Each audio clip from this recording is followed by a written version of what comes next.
nagsasabi na siya ay darating upang tayo'y kunin na sa langit makarating. Mawawala ng hirap, lungkot ay mapapawi. Ang aking panalangin, tayong lahat ay makauwi.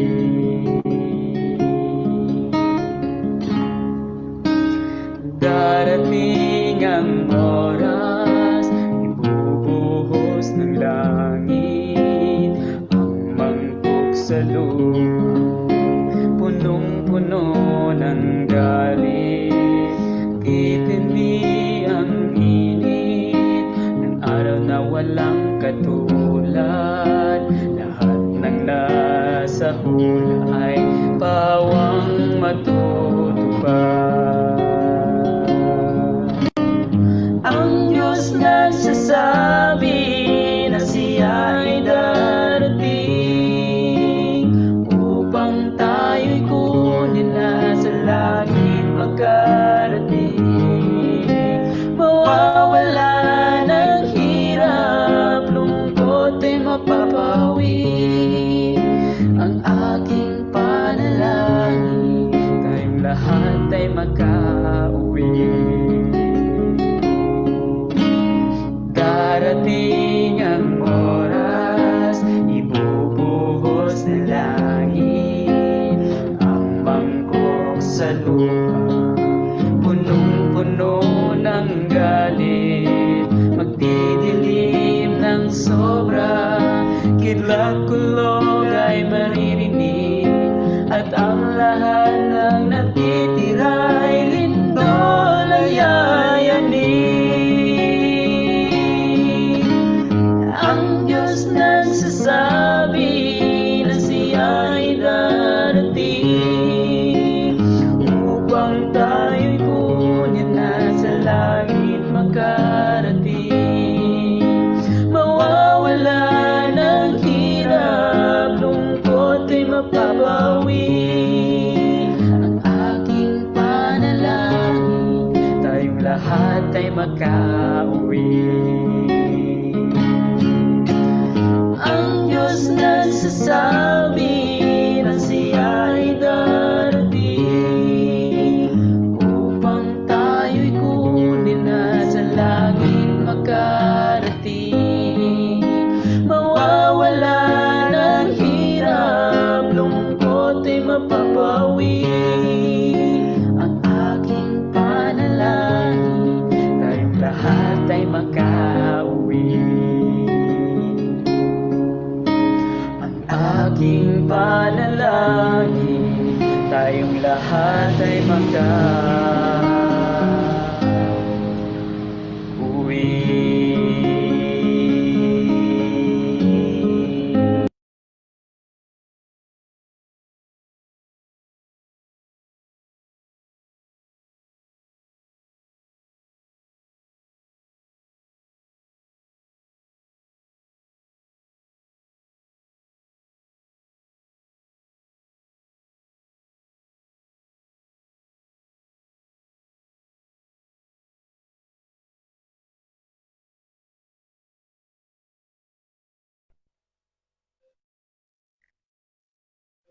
Good morning, Pastor.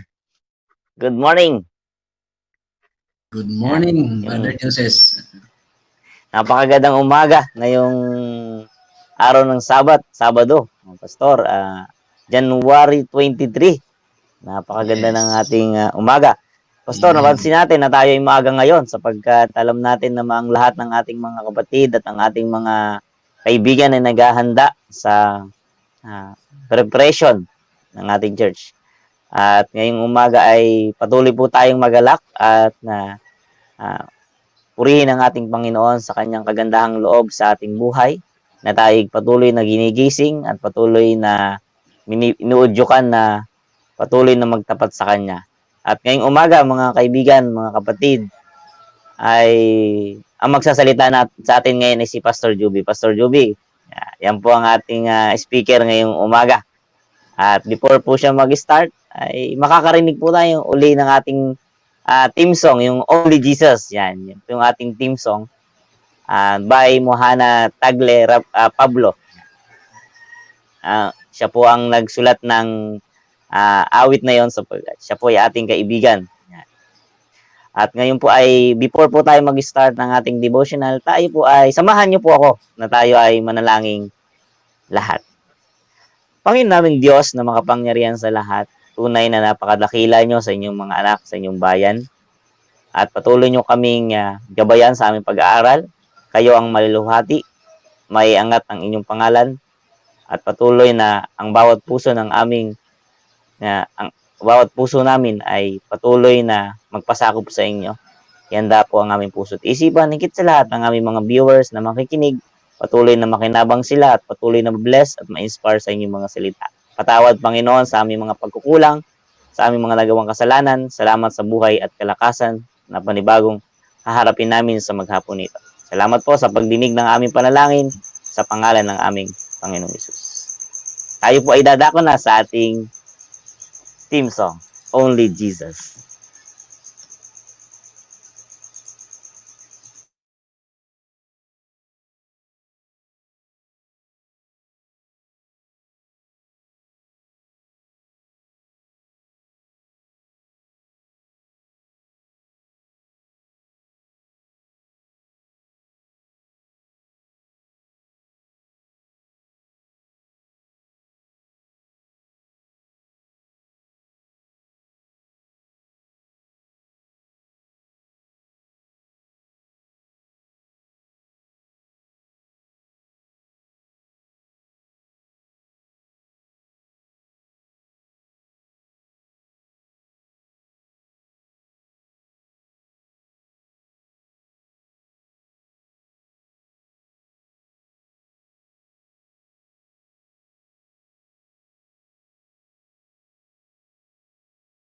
From a sweet love story.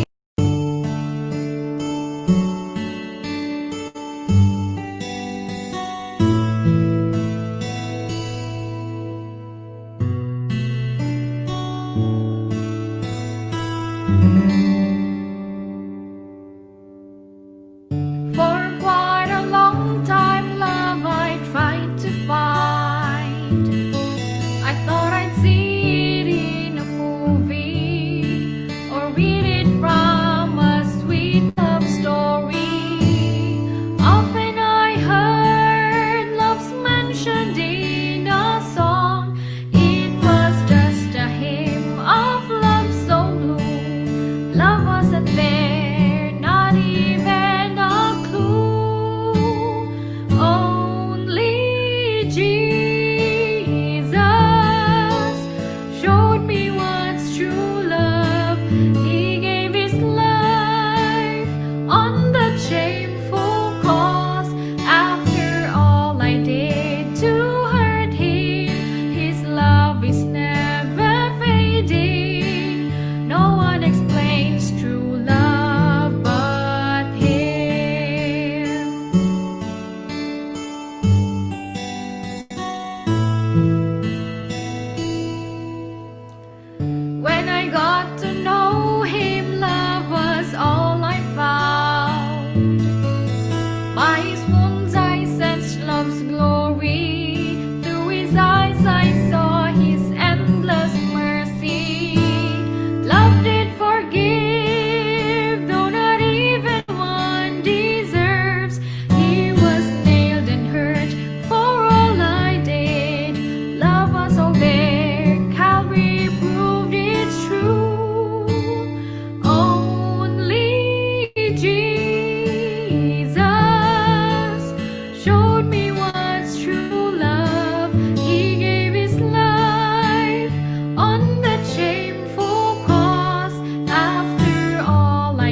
him and hear his calling. Surely there you'll find his praise outpouring.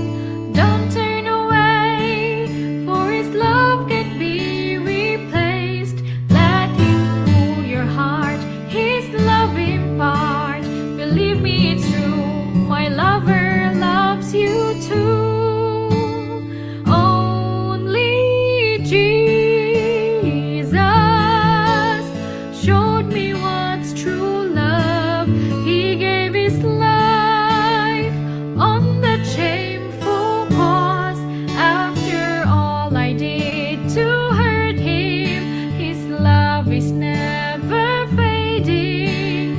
No one explains true love but him.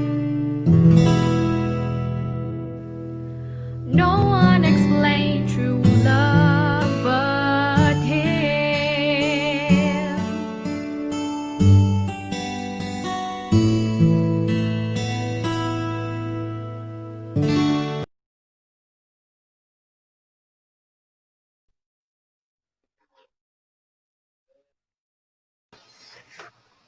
Good morning and happy Sabbath po sa inyong lahat.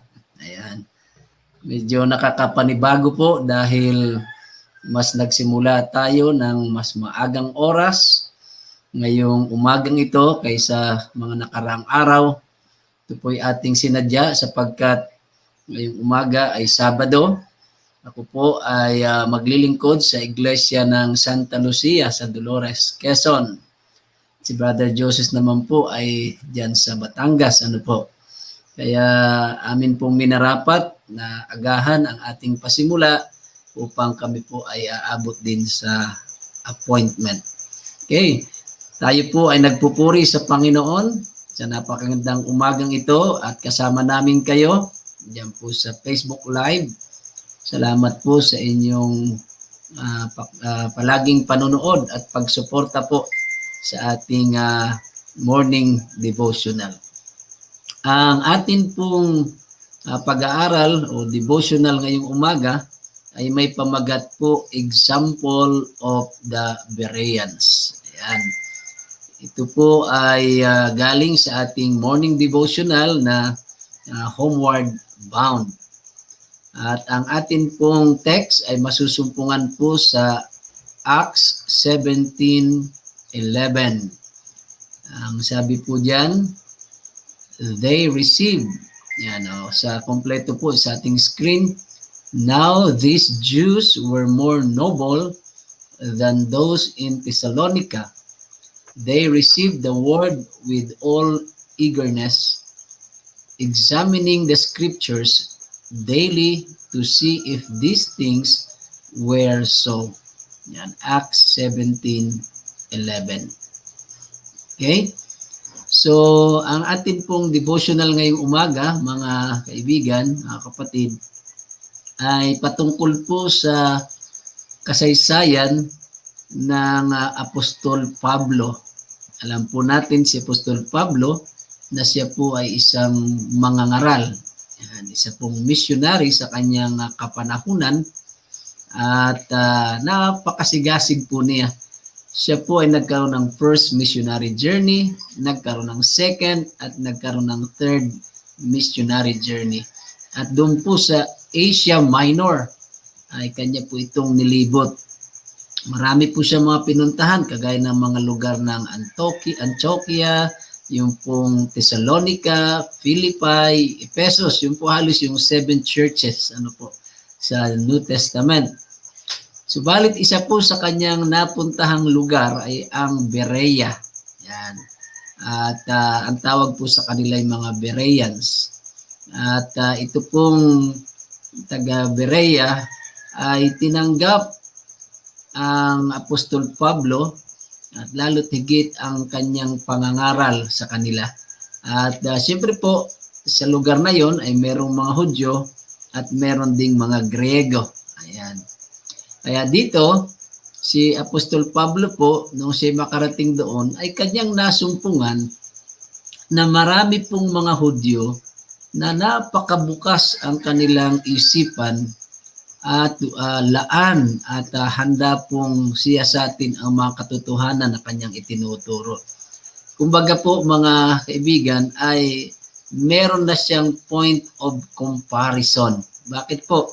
Sapagkat galing na po siya sa ibang mga lugar. Actually nga dito sa chapter 17 ay galing na po siya sa Thessalonica. Ay doon sa Thessalonica naranasan niya na merong mga Hudyo na siya po ay inuusig. Brother Joseph, inuusig siya. At kita nga, kahit basahin niyo po yung Acts chapter 17, yung mga taga Thessalonica, aba ay talagang sumunod pa sa kanya sa Berea at talagang siya ay gusto pang saktan o kaya ay talagang gustong, ang sabi nga, guluhin ang kanyang pamamahayag o pangangaral. Kaya ang sabi ng ating pag-aaral ay mararangal, Sabi ngayong lalong naging mararangal ang mga ito kaysa mga taga Thessalonica sapagkat tinanggap nila ang salita ng buong, tingnan po ninyo, buong pagsisikap at sinisiyasat sa araw-araw ang mga kasulatan kung tunay nga ang mga bagay na ito. So kita po ninyo, mas marangal ang taga Berea kaysa Thessalonica. Ano po? Kasi tinanggap nila ang salita na talagang may kahandaan, sinisiyasat at tingnan po ninyo araw-araw. At hindi sila basta naniniwala kung ano po yung ipinangaral ni Pablo, kundi ano po, talagang kanilang siniyasat kung ito ba'y totoo. Ayan. Kaya marami po ang sumampalataya, maging mga kababaihan, na mga Grego at mga kalalakihan, at talagang hindi po basta kakaunti. Ngayon ating tingnan, ano ba yung mind ng Bereans? Kasi kumbaga pag-aralan natin yung kanilang isipan. Ang sabi dito, ang taga Berea po ay hindi sila narrow-minded. Hindi po makitid ang kanilang isipan at wala po sila yung tinatawag prejudice. Ano ba yung prejudice? Yung Brother Joseph, yung prejudice ay hindi mo pa talaga naririnig o hindi mo pa kilala yung tao, ay meron ka ng paghatol sa kanya. Halimbawa, hindi mo naman talaga kilala yung tao, pero ang judgment mo na agad sa kanya, masama yan. Yung taong yan ay ganito yan. Yung po ay prejudice ang tawag. Kaya ang mga taga-Berea po ay talagang willing na mag-investigate sa mga katotohanan at mga doktrina, aral ng mga alagad. Tingnan po ninyo, sila'y nag-aaral ng Biblia hindi dahil sila'y curious. They studied the Bible not from curiosity. Kasi yung iba, ano kaya yun? Diba? Pag may mga bago, sabi natin, nag-uumpukan tayo. Ano kaya yun? Ano kaya yun? At minsan ay dahil lang na-curious tayo, ay kaya tayo nakikinig. Pero ang sabi po dito, in order that they might learn what had been written concerning the promised Messiah. Daily they search the inspired records. At tingnan po ninyo, araw-araw, talaga pong walang patlang, napakasipag po ng mga taga-Berea, lalo't pagdating po sa pag-aaral ng Biblia. At ang sabi nga po, kanilang kinukumpara ang kasulatan sa kasulatan. Isipin niyo po, hindi lang basta binasa yon, kanila pang pinaghambing. Yan po ang isang magandang paraan po ng Bible study. Kinukumpara ang talata sa mga talata. Ayan. So, ang sabi po rito ay upang ang mga anghel ay kasama nila. Ayan. Wini-welcome natin si Brother Epi Villaruel sa atin pong Galing program. New York. Kasama po natin. So tayo po yung nag-discuss na at mamaya bibigyan din ho namin kayo ng panahon para makapag-reflect ng ating pong devotional. So, sa pag-aaral po pala ay ang mga anghel ay kapiling dito sa ating pag-aaral sa mga taga-Berea. Of course, sa atin din pong panahon ngayon, pag tayo pala ay talagang ang ating puso'y malinis, tayo ay talagang nag-aaral ng salita ng Panginoon, ang mga anghel po'y nasa ating tabi at ang ginagawa ng mga anghel ay nililiwanag, enlightening their minds. Kita po ninyo, kasi sa ating pag-aaral minsan, makulimlim ang ating isipan. O kaya naman ay sarado ang ating isipan o kaya hindi natin nauunawaan ang mga talata o kahulugan. Kaya ang sabi po, ang gawain pala ng mga anghel ay bigyan ng kaliwanagan at ini-impress sa ating puso kung ano po ang kahulugan ng mga talatang iyon.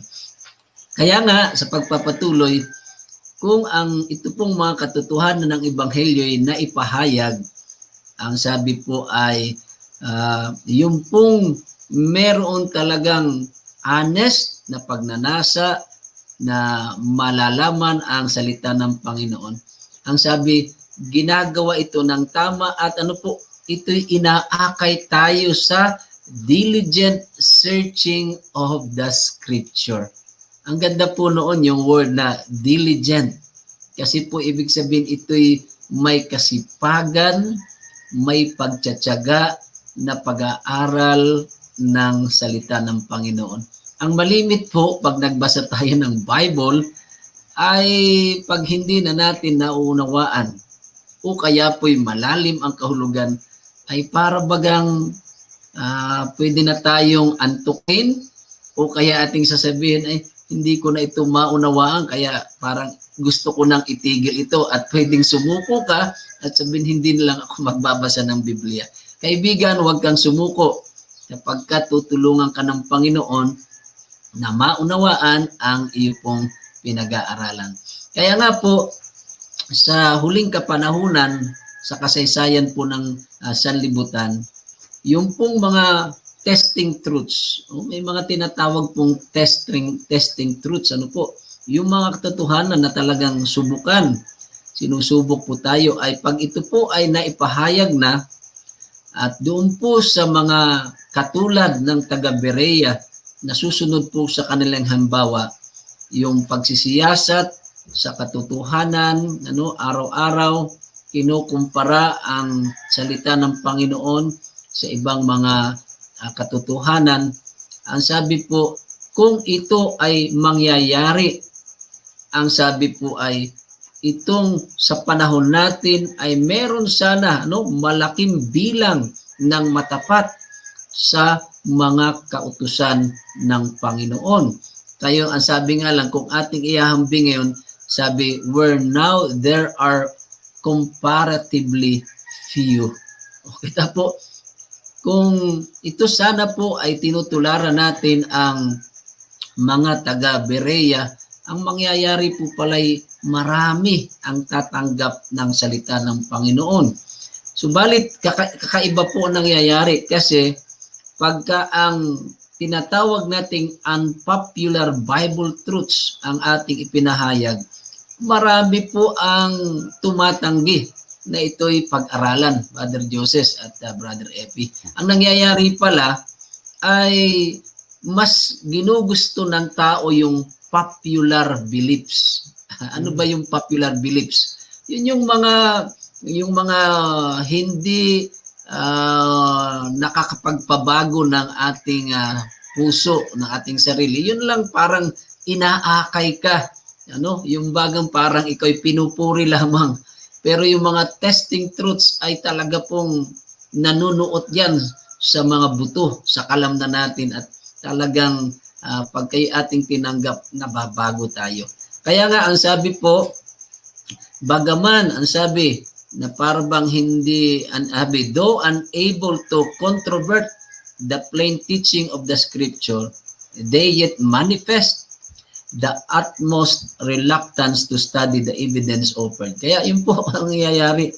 Malagang may mga tao na tumatanggi na tanggapin po ang salita ng Panginoon. Kaya nga, sabi, some assume that even if these doctrines are indeed true, it matters little whether or not they accept the new light and they cling to pleasing fables which the enemy uses to lead souls astray. O ito po ang nakakalungkot mga kaibigan sa aking binasang ito.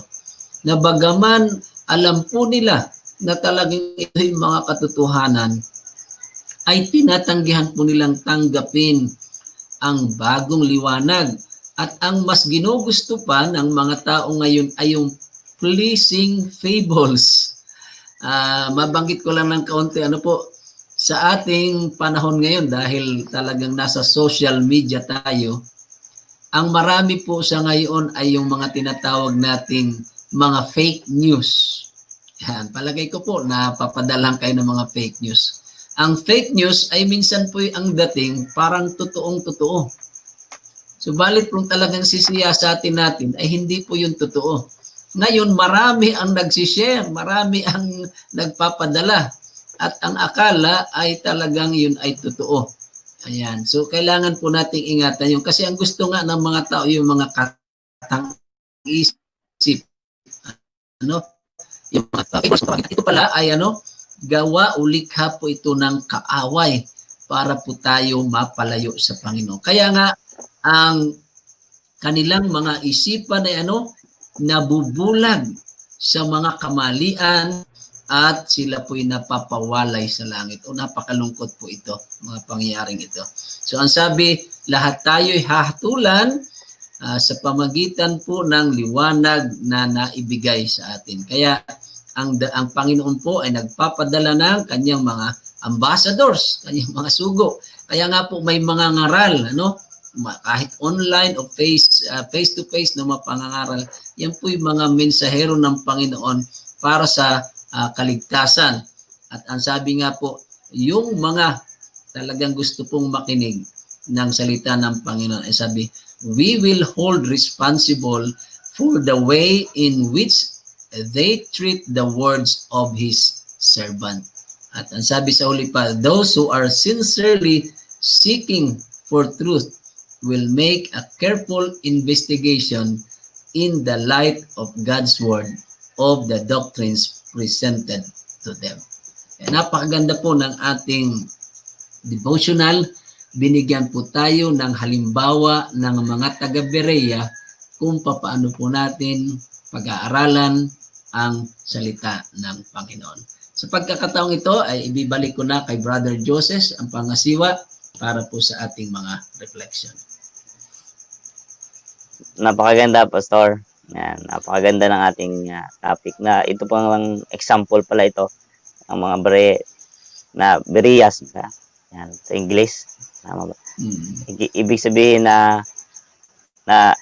pinag-iingat tayo ng ating Panginoon na magbasa ng Bible sapagkat doon sa na tayo ay nagiging nagiging mapanghamak na nagagamit natin yung Bible sa ikasisira ng gawain ng ating Panginoon. Ayun ng Panginoon na gamitin natin yung Bible doon sa na sabi nga, Pastor, doon sa ating sabi nyo nga na tayo ay nagiging matalino at nagiging masikap sa buhay natin pag tayo ay nag-aaral ng salita ng Panginoon. Na napakaganda, Pastor, na meron tayong ugnayan doon sa ating Panginoon. Once na tayo ay nag-aaral ng salita ng ating Panginoon, the more tayong nagiging humble, the more tayong nagiging, kahit meron tayong alam, kasabihin natin meron tayong alam, hindi nating sinasabing atin ito, atin ito. Ngunit diyan natutuwa tayo sa mga Kristiyano talagang humble na purihin ang ating Panginoon. Siya ang nagbigay ng kapangyarihan sa akin. Bakit nasabi ko ito? Bakit na ipadala ko tong message na ito? Dahil sa banal na Espiritu, dahil sa nakakatulong talaga ito sa ating Panginoon. Gusto pala ng ating Panginoon, yun yung marinig sa atin na yung humble, yung ugali ng ating Panginoon. Bagamat makapangyarihan yung ating Panginoon, hindi siya yung Panginoon na sasabihin na kaya niya tayong pepersahin niya tayo. Siya pa rin yung Panginoon na kanyang gusto niya kahit nga gusto niya maging alipin, di ba? O, di ba? Nagginawa na ng ating Panginoong Hesus. Ginawa niya na. Ang ginawa niya, humalik pa siya sa paa, di ba? Nagdala pa siya ng krus. Yan. At talaga naman yung kanyang katawan, talaga namang kung napapanood ko yon, yung dugo, talaga namang na-experience ng ating Panginoon yung pag tumutulo yung kanyang dugo. Yan. Panginoon nun na naghihirap. Yan. Kaya makita natin yung humbleness ng ating Panginoon, yung kanyang pagpapakumbaba, yung kanyang pagpapakumbaba. Ngayon, meron tayong bisita ngayon, si Kuya Epi, Brother Epi. Ay, galing pang New York yan. Kuya Epi, ano po ba dyan ang kalagayan sa New York? Malamig po ba? Mainit? Naka-silent po. Naka-sound po. Naka-silent. Hi, happy Sabbath dyan sa Philippines. Purihin ang Panginoon at muli akong nakasama talagang last 2 weeks. Busy-busy, nasa upstate New York kami pero ngayon nandito na kami sa bahay. Medyo malamig pa rin sa labas ngayon pero walang snow. Anyway, purihin ang Panginoon at napakaganda ng ating message, devotional ngayon. Ang may dadagdag ko lang dyan ay magbibigay lang ako ng 3 verses dito sa 1 Corinthians chapter 2 verse 5. Ang encouragement sa atin ni Apostol Pablo ng ating daw pananampalataya ay kailangan tumayo hindi sa karunungan ng tao kung hindi sa kapangyarihan ng Diyos. So laging ang iisipin natin na pag mag-aral tayo ng salita ng Diyos ay laging ang banal na espiritu ang magpapahayag, maggagabay, magbibigay ng paunawa. Doon naman sa mga natural mind, kasi 2 klaseng Kristiyano, merong carnal, merong spiritual. Sa mga carnal na ayaw lumago, yung sinasabi ni Pastor kanina, gusto nila doon lang sila sa comfortable teachings. Eh sabi dito sa verse 40 ng chapter 2 ng 1 Corinthians pa rin, ay natural mind cannot discern. It takes the Holy Spirit. So, kung mag-aral tayo ng Bible, we have to, number 1, acknowledge the Holy Spirit all the time. Huwag na nating hingiin kasi ang isa sa pinakagrabing dinamage ng kaaway, reflection lang to, no? Isa sa pinakagrabing dinamage ng kaaway, yung pinapaniwala niya tayo na ang Holy Spirit ay parang isang katuruan, isang subject na dapat pag-aralan, na ang reality, it is the Holy Spirit that teaches us into all the truth. It guides us into all the truth. So, we can really appreciate and understand the Word of God once we acknowledge and we believe that the Holy Spirit is amongst us and He is the one that gives us enlightenment, understanding, and bring it, dadalhin diyon sa experience para meron tayong totoong karanasan na nakabase sa salita ng Diyos. Yun lang aking mababahagi dyan, mga kapatid. Ibig sabihin pala, Kuya Epi, na yung banal na espiritu ang siya magtuturo sa atin. Yan na hindi ang papangunahan ng ating Panginoon. Napakaganda nga, no? Na wag lang tayo nakadepende doon sa komportable na ating kakayahan o doon sa ating pag-aaral sa Biblia. Kasi para nakadepende na lang tayo doon sa ating kaya. Yun. Hindi kaya ng ating Panginoon para sa atin, no? O nga, no? Kasi pag ganun pala yung ating likas at ang ganun ng ating ugali, ay para ganamang iisipin natin na wala na tayong alam kung di nilang gagawin natin. Yan, no? Parang pag dumating tayo sa mga pagsubok na mahihirap, hindi na natin kayang i-accept yung may tinuturo pala ang Panginoon sa atin doon sa ganung kalagayan, no? Yan. Ngayon po, dadako tayo kay Pastor Joby sa kanyang conclude yung para dito sa ating topic. Maraming salamat po. Napakaganda ng reflection ng ating mga kasama, lalo't higit kay Kuya Epi. Mas sanay tayong tawagin Kuya Epi. Salamat po na talagang iyong idiniin na sa pag-aaral nga po ng Bible ay talagang yung Holy Spirit po ang magtuturo sa atin. Kaya nga, nangyayari nga sa pag-aaral ng Bible, ay nangyayari yung karunungan ng tao ang siyang inilalapat sa mensahe ng Bible. At doon po nagkakaproblema. So tama po ang halimbawa na ibinigay po ng taga Berea. Talaga pong ang sabi doon ay open minds, willing heart. Yun po eh. Kasi kung talagang atin lang plainly tatanggapin yung kung ano yung katotohanan sa Bible, talaga pong magkakaroon ito ng mabuting resulta o bunga sa ating mga buhay. Magiging mabubuti po tayong mga Kristiyano na tagasunod po sa ating Panginoon. Kaya ang dalangin ko po, ating tularan ang mga taga Berea na meron pong kasipagan, kasigasigan, at laan pong tanggapin ang katotohanan na isinulat ng Panginoon na nasa Biblia. Marami pong salamat. Amen. Salamat po, Pastor Juby, sa inyong pagbabahagi ng ating devotional ngayong umaga. Ngayon po ay January 23, Saturday na 2021. Happy Sabbath po sa ating lahat na nakikinig ngayong umaga sa iba't ibang parte ng ating bansa. Meron tayo sa Japan, meron sa Australia, meron sa Korea, talaga ng Pilipinas. At iba't ibang parte ng Pilipinas, meron sa Batangas at sa parte ng ating Quezon Province, Laguna at Manila at Cavite. Ngayon po ay tayo ay dadako po sa ating mga gusto kong batiin talaga itong ating mga viewers na taga sumusubaybay, Kuya Epi, sa ating devotional ngayon. Ako'y natutuwa na meron tayong mga viewers na laging nakikinig sa ating devotional. Yan. Sabi po ni Ma'am Judy Lynn Judy, Happy Sabbath po, Ma'am Judy. Yan. Morning po and Happy Sabbath. Yan. Happy Sabbath din po. Yan. And then sabi naman po ni na may Limridge. Good morning po and Happy Sabbath everyone. Yan. Happy Sabbath din po, ma'am. I hope and pray na maayos kayo at ang inyong kalagayan dyan ay mabuti. Yan. And then sabi po naman ni Ma'am May De Leon Somea, good morning po and Happy Sabbath. Yan. From Japan po, di ba, Pastor? From Japan to. Yes. And then from Candelaria, Quezon. Yan.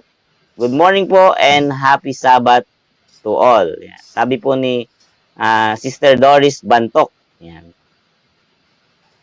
And sabi naman po ni Ma'am Adelaida Malibiran, good morning everyone and Happy Sabbath. Yan. Ngayon po ay tingnan po natin mga reflection nila. Hello po Pastor Estrada, Happy Sabbath po sa inyong lahat. Yan. And Ruby, Happy Sabbath po from Gloria or Oriental Mindoro, Pastor. Yeah, Oriental Mindoro. Happy Sabbath po sa mga taga Oriental Mindoro. Yan. Ma'am Ruby Masculino. Yan. Yan. Good morning po. Yan. And good morning and Happy Sabbath to all. Sabi ni Ma'am Dios Saki Regis. Yan. And good morning din po Ma'am Josie K. Regis. Yan. Sabi po naman ni Sister Layla Bundalian, good morning po and happy Sabbath to everyone. Napakaganda na tayo ay patuloy na nag-aaral ng salita ng ating Panginoon. Siguro hihingian po natin ng closing prayer si Brother Epi. Yan. Medyo wala akong nakikita yung ating mga ano natin dito. Walang prayer request. Yan. Sige, tayo mo na lang yan. Sandali po, panalangin niyo po ang ating paglilingkod ngayon sa ating, ako po ay sa Santa Lucia, sa Dolores. Meron po kaming Santa Cena doon, may Lord Supper. At of course, good morning po sa lahat ng ating mga viewers. Hindi man po namin kayo marahil maisa-isa. Salamat po sa inyong panonood at suporta sa ating programa. Ano po? At ipanalangin niyo po itong ating ministry. Ngayon po. At good morning po sa lahat ng mga taga Central Quezon 2 District. Ayan, si Ma'am Jocelyn. At kilala po yan ni Kuya Epi. Good morning dyan. Ben, yan, sa Rojas po. Sa Rojas po yan. Nanonood sila sa Rojas. Bumabati lang. Thank you, Ma'am Jocelyn. Bumabati lang. Pakita ka rito para... yung mga may karamdaman, atin pong isama sa panalangin. Ano po? Yan si Ma'am Morning, ma'am. Nanonood po si Morning. Ma'am Jocelyn Lucis. Morning po.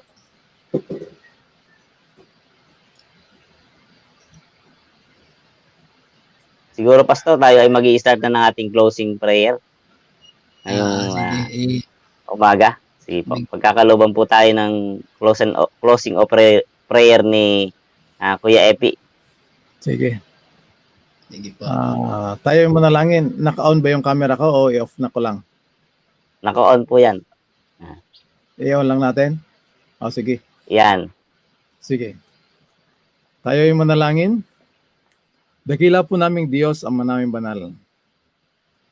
Lubos ang aming pagpupuri at pagpapasalamat sa iyong dakilang pag-ibig na siyang nagbigkis sa bawat isa sa amin sa umagang ito o sa oras na ito. Sa amang panig kami ng mundo ngayon, ang banal na Espiritu ang kanyang presensya, ang siyang gumagabay, bibigkis, at nagbibigay hangarin sa aming mga puso't isipan upang patuloy mag-aral, magsaliksik ng katotohanan, upang aming maranasan ang kapangyarihan nito at maging patotoo sa aming buhay. Tulungan kami, Panginoon, na ang isipan, mga hangarin, at espiritu ng inyong mga anak doon sa Berea ay amin din maranasan na hindi lang kami maniniwala ng basta-basta na kahit sino, pagkos kami magsaliksik mula sa inyong banal na salita sa ilalim, sa gabay, kapangyarihan, pakikisama, at pagturo ng banal na Espiritu upang kami ay patuloy na lumago sa biyaya at karunungan ng aming tagapagligtas at Panginoong Hesus. Sa oras na ito ay aking dinadalangin ang inyong mga anak na nakikinig ngayon. Ano man ang kanilang kagalagayan, ang inyong presensya ay kanila ring maranasan at ihanda ang aming mga puso't isipan sa paglilingkod at pagsamba sa inyo sa Espiritu at katotohanan. Salamat din, Panginoon, na pinagkalooban nyo kami ng isa pang ministry, ng ministering ito, at patuloy nyong pinagpapala, ginagabayan, patuloy na maging kasangkapan, maging daluyan ng inyong kagalakan, kapayapaan, liwanag at katotohanan sa ikatitibay ng pananampalataya, ikasisigla ng pakikipagbahagi ng pagtatapos ng inyong banal na gawain. Patuloy na pag-ingatan si Pastor at siya ay maglilingkod sa inyong Iglesia ng Dolores na ang mga kapatiran, silang lahat ay masigla na sasambahin sa inyo at sa katotohanan sa araw na ito. Ganon din ang lahat ng mga nakikinig ngayon. At dinadalangin din namin, Panginoon, ang inyong mga anak na mayroong mga karamdaman. Una sa lahat, kaming lahat sa spiritual, mayroong kaming sakit sa aming spiritual na kalagayan. Kaya kami nagpapasalamat, nagpupuri at lumalapit sa inyo. Sa inyong kapangyarihang ng pagpapagaling, kayo ang aming dakilang manggagamot. Ganon din sa aming mga kapatid na mayroong pisikal na mga karamdaman. Sa kanilang mga kahirapan sa sitwasyon, ipadama na inyong presensya ay nasa kanila at ang aming karanasan na pinagdadaanan dito sa sanlibutan ay pansamantala lamang. At alam namin ang inyong pagdating ay napakalapit na. Turuan kami, Panginoon, na mga bagay na sanlibutan ito ay patuloy na dumilim at ang liwanag lamang ng inyong pag-ibig, ng inyong biyaya at kaligtasan ang siyang lumiwanag sa aming espiritual na isipan upang kami ay mahimok sa pagbahagi sa pagtatapos ng inyong banal na gawain upang ang inyong banal na pangalan ay maitaas, purihin, dakilain at sambahin. Salamat, Panginoon, sa pag-araw-araw na tinapay ng buhay, spiritual na pagkain, pisikal na pangangailangan na inyong ipinagkakaloob sa amin araw-araw. Salamat, Panginoon, sa pagpatawad sa aming mga kasalanan. Salamat sa katiyakan ng aming kaligtasan. Ang iyong pagpapala, ang biyaya ng aming Panginoon Hesus, at patuloy ng pagkisama at paggabay ng banal na Espiritu ang aming maranasan. Itong lahat ay aming hinihiling, tinanggap at pinapasalamatan sa matamis at makapangyarihang pangalan ng inyong bugtong na anak, aming tagapagligtas na si Panginoon Hesus. Amen. Amen.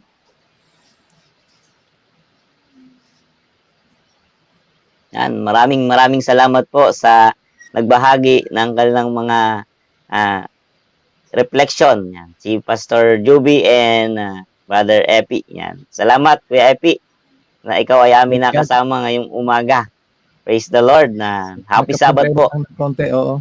Happy Sabbath sa inyo lahat. And happy Sabbath po. All viewers, thank you so much sa inyong walang sawang pagsuporta at walang sawang pakikinig sa ating programa ngayong umaga. Meron kayong gustong sabihin, Pastor Juby, sa ating mga viewers? Yes, salamat po sa lahat ng mga viewers. Kayo po'y pagpalain ng Panginoon. At salamat din kay Brother Epi. Sana sa Sabado ay talagang makasama ka na po namin at kayo na po ang talagang magbibigay ng message po ng pamumuna. Magpalain kayo dyan sa Amerika. Thank you. Bye-bye po. God bless. Sige, thank you. God bless you all. We love Thank you you all. po. God bless.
No one explained true love but him.